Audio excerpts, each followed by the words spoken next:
Nikola Tesla cherished memories of his native country, Yugoslavia, and Zlatko Balоковиќ will play a tune which he liked. The words are, "There far beyond the hills is my village, my native land."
And now the mayor of the city of New York, the Honorable F.H. La Guardia.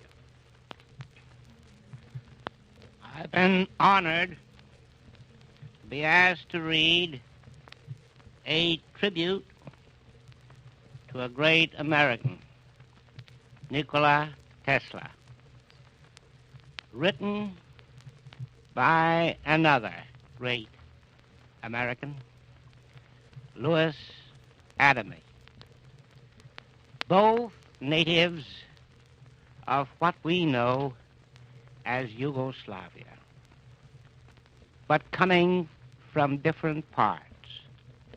They were friends.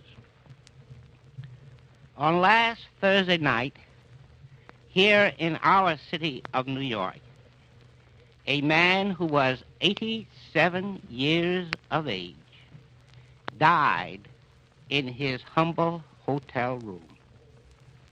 His name was Nikola Tesla.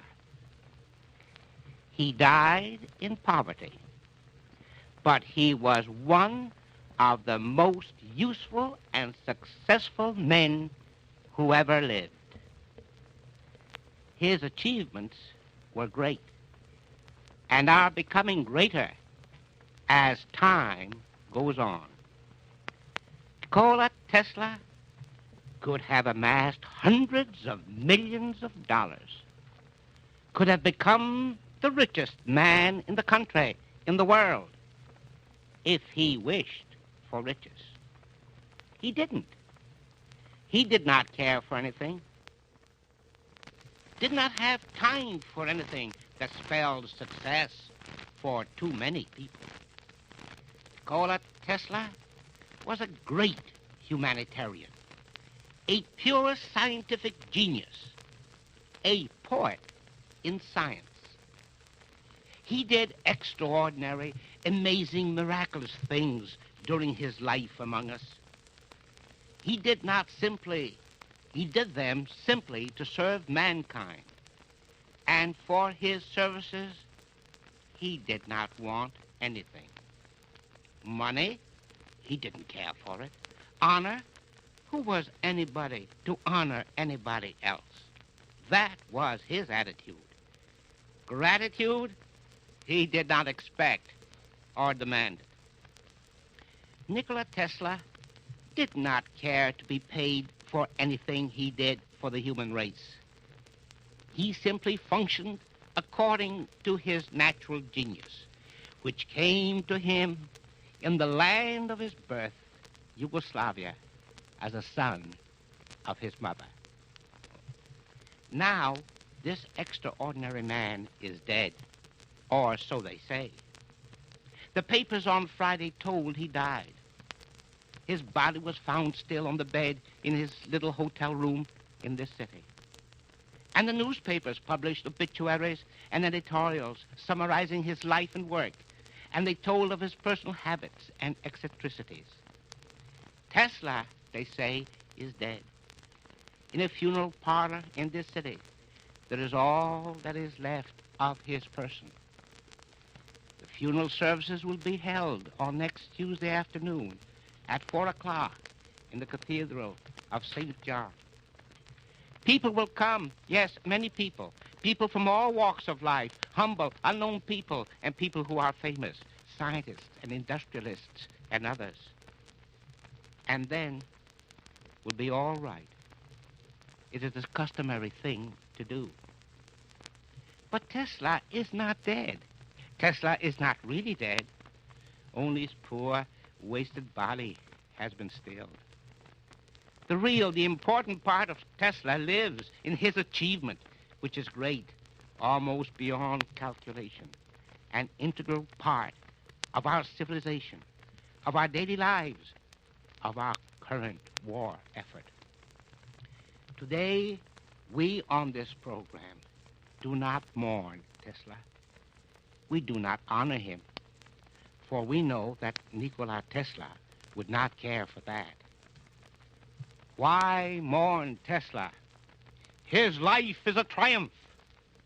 We are in the studio today just thinking of Tesla, talking of him among ourselves and to you who are listening to us. And we are playing some music and singing a few songs which we would think Nikola Tesla would have liked.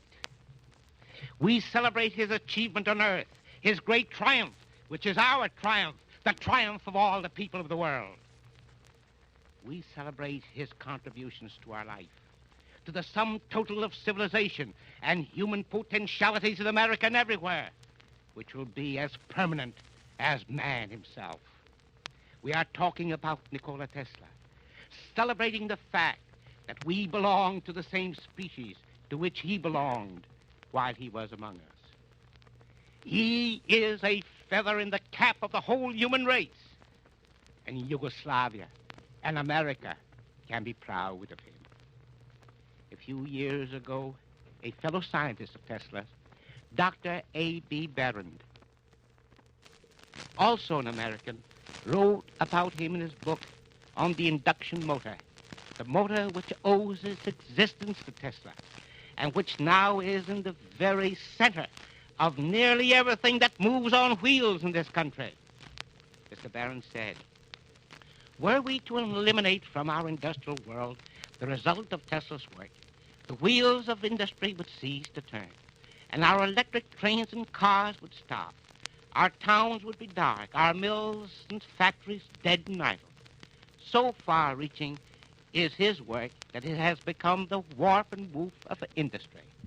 Should Tesla's work be suddenly withdrawn, darkness would prevail, and we would slump into barbarism. So it is true. Tesla is not dead. He is very much alive among us. Among us is the triumph of his life, his achievement, which we celebrate here. We do not honor him. We are gathered here to feel this triumph of one human life and to share our feeling with you all.